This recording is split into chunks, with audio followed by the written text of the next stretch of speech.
जरा सोचें, आपके हाथ में ऐसा फोन आ जाए कि आपकी हर ख्वाहिश पूरी कर दे, पर इतनी आसानी से नहीं जैसा आप सोच रहे हैं। कहानी शुरू होती है सिड नाम के एक लड़के से, जो अपने स्कूल में एक लड़की को बहुत पसंद करता था, जिसका नाम एंजी था। सिड का दोस्त उसे कहता है कि तुम्हें एंजी को बताना चाहिए। एक दिन वो स्केटिंग करते हुए एंजी को अपनी तरफ रुझान करने की कोशिश करता है, पर बेचारा कचरे के डब्बे में जाकर गिर जाता है। एंजी जब उसकी मदद करने आती है तो वो तो जैसे उसे देखता ही रह गया था। एंजी इस शहर में नहीं आई थी। सिड उसे शहर घुमाने का कहता है। दूर खड़ा स्कूल का एक बदमाश लड़का उन्हें देख रहा था। वो भी एंजी को पसंद करता था, पर उससे सिड को कोई खतरा नहीं था। एंजी उसे उसका फोन नंबर मांगती है, पर बेचारे सिड के पास फोन कहाँ था। उसका दोस्त आकर कहता है दरअसल सिड के पास पहले फोन था, पर उसने गुस्से में तोड़ दिया। घर जाकर सिड अपनी मॉम से अपनी बर्थडे मनाने के लिए पैसे मांगता है, पर वो उन पैसों से फोन लेना चाहता था। उसकी मॉम सिर्फ उसे 30 यूरो ही देती है। फिर वो होटल में चला जाता है, जहाँ पर वो अपने स्कूल के बाद काम करता था।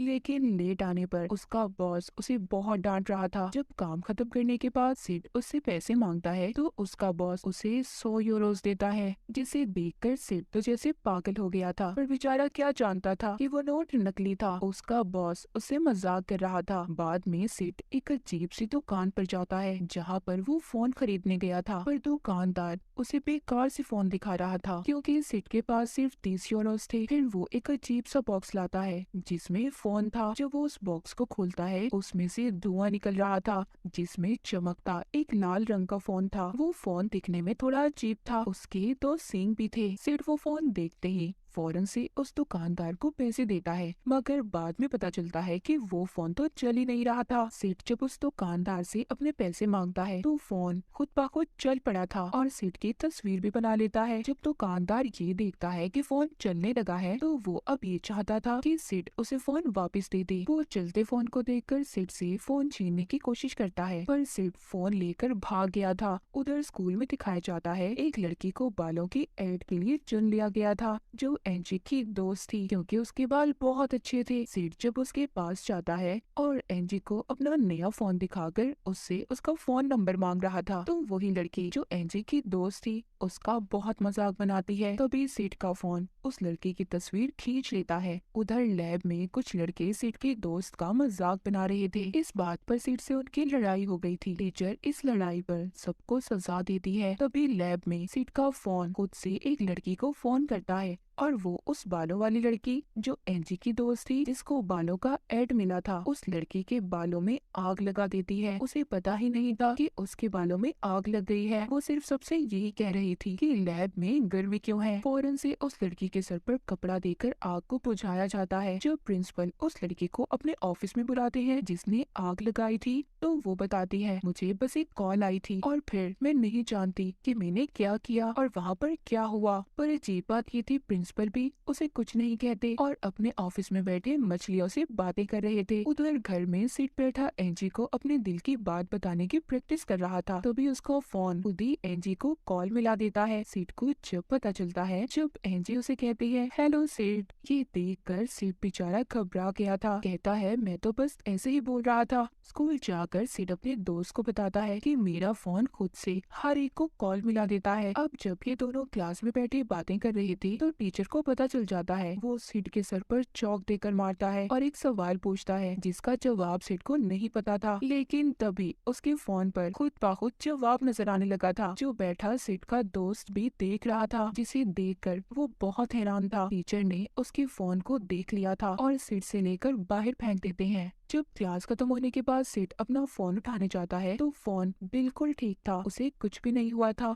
उसका दोस्त और सिड दोनों बहुत हैरान थे कि आखिर फोन को पहले से जवाब कैसे पता था। अगली सुबह सिड जब सोकर उठता है तो फोन उसे बर्थडे विश कर रहा था। जब सिड अपने दोस्त से मिलता है तो उसको बताता है कि यार मैं नहीं जानता, मैंने तो इसमें अपनी पैदा होने की तारीख भी नहीं लिखी, तो कैसे ये मुझे बर्थडे विश कर सकता है। उसका दोस्त कहता है कि मुझे तो तुम्हारे फोन में कुछ गड़बड़ नजर आ रही है, तुम्हें इस फोन को फेंक देना चाहिए। तभी सिड का दोस्त कहता है अगर तुम्हारा फोन हमारी लैब में लड़ाई वाली सजा को माफ करवा दे। तो ये बात फोन सुन लेता है। अचानक से उन्हें फोन आता है जो प्रिंसिपल की असिस्टेंट का था। वो सिड को प्रिंसिपल समझकर उससे बात करती है। इस तरह इन्होंने अपनी सजा को भी माफ करवा लिया था। फिर ये अपने लिए खाना मंगवाते हैं। वो भी आ जाता है। सिड और उसका दोस्त ये सब देखकर बहुत खुश थे। उधर स्कूल में वो टीचर जिसने फोन को फेंका था वो क्लास में बैठा चौक की उल्टियाँ कर रहा था। जब सिड और उसका दोस्त क्लब में बैठे थे तो सिड का दोस्त उससे फोन उधार मांगता है। कहता है कि इस फोन की मदद से मैं अपने मॉम डैड को करीब लाना चाहता हूँ। सिड उसे फोन देना तो नहीं चाहता था पर फिर भी दे देता है। लेकिन जैसे ही उसका दोस्त फोन पकड़ता है वो बंद हो गया था। वो उसे गुस्से में पानी में डालकर चला जाता है। पर जब सिड उस फोन को उठाता है तो वो दोबारा से खुद ही चल गया था। सुबह स्कूल में जब ये एंजी के साथ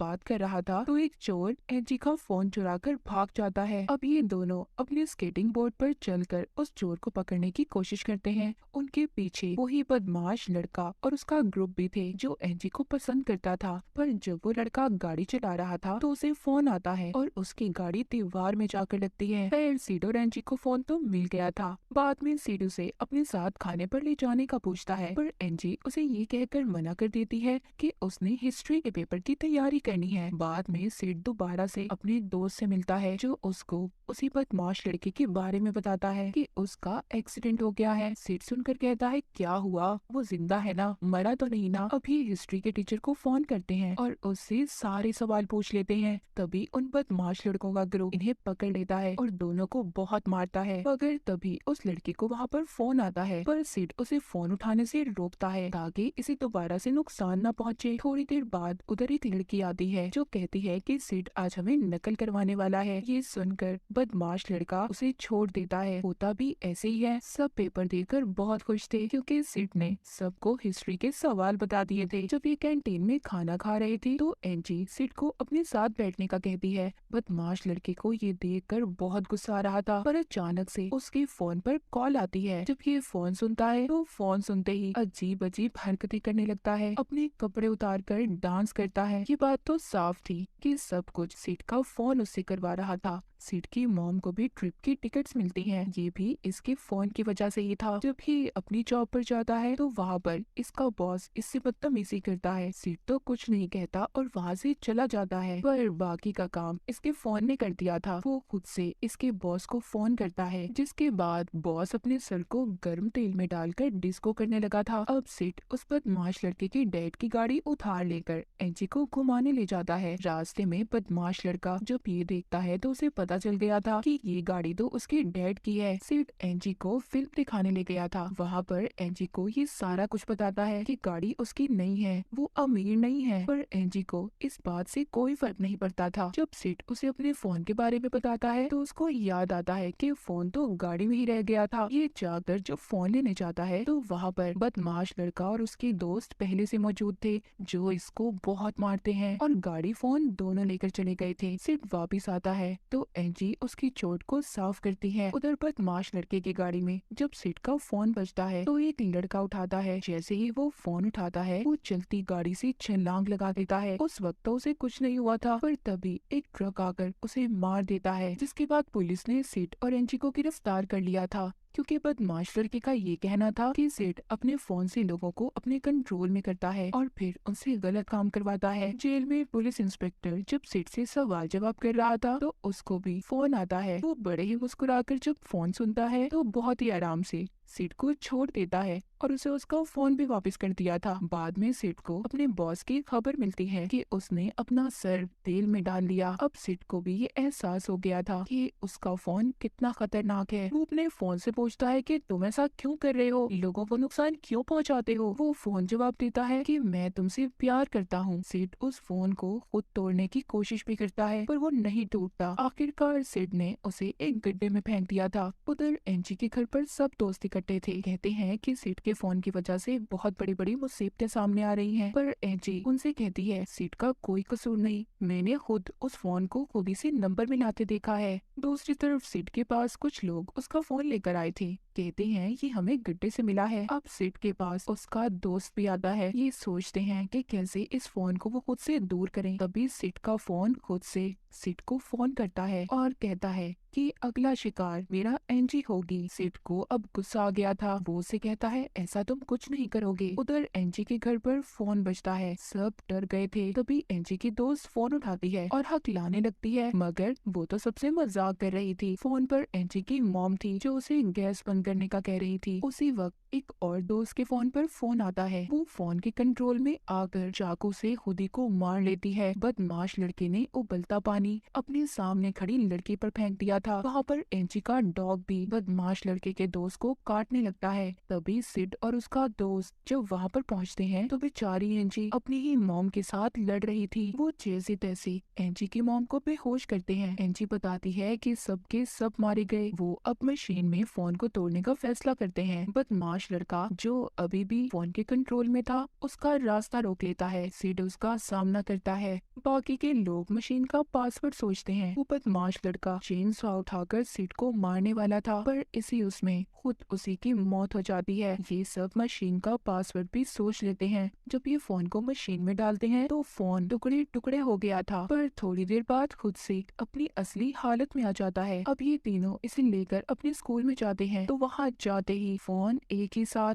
सभी बच्चों को फोन कर देता है। एंजी सबसे कहती है कि कोई फोन नहीं उठाएगा, पर वहाँ प्रिंसिपल आकर अपना फोन एक टीचर के कान पर लगा देते हैं, जिससे वो वहीं पर मर जाती है। सब बच्चे डर गए थे, पर अब हजारों लोग सिड और एंजी को मारना चाहते थे। तभी सिड को एक आइडिया आता है। वो फोन को लिक्विड नाइट्रोजन गैस में डाल देता है, पर प्रिंसिपल जो पहले से उस फोन के कंट्रोल में थे वो फोन को निकाल लेते हैं। पर सिड का दोस्त उस फोन को ले लेता है। वहाँ पर एक लड़का सिड के दोस्त के कान पर फोन लगाता है ताकि वो भी फोन के कंट्रोल में आ जाए, पर वो फिर भी फोन को टैंक में डाल देता है। फोन जम गया था। सिड का दोस्त बताता है कि उसने पहले ही अपने कानों में रुई डाल दी थी। सिड अपने दोस्त को गले लगा लेता है और एंजी भी सिड से अपने प्यार का इजहार करती है। जल्दी उन्होंने उस टैंक को समंदर में फेंक दिया था जिसमें फोन था। क्या आप भी अपनी ख्वाहिशें पूरी करने के लिए अभी भी ऐसे फोन को लेना चाहते हैं? कमेंट्स में जरूर बताइएगा। इसी के साथ हेल फोन की ये कहानी यहीं पर खत्म हो जाती है।